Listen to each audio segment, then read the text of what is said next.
এই দেখেন কি রান্না করতেছে। ঈদ গেছে 15 দিন হইছে, একটা টেহা পাইছি না। বাজারে গিয়া লাল শাক আইনা পাক কইরা খাইমু।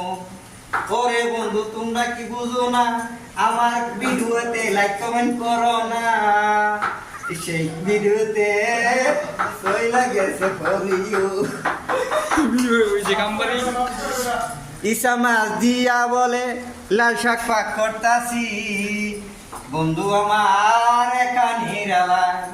এই যে আমাদের বড় ভাইয়া এখানে শসা কাটতেছে, সালাদ বানাইতেছে। ওই যে আরেকজন বড় ভাই, ওই যে সালাদ, ওই যে আরেকজন ফ্রি ফায়ার ম্যান। আমার বড় ভাই সালাদ দিয়া ভাত খাইবো, আমরা খামু লাল শাক দিয়া, বন্ধু আমার একা নিরালায়।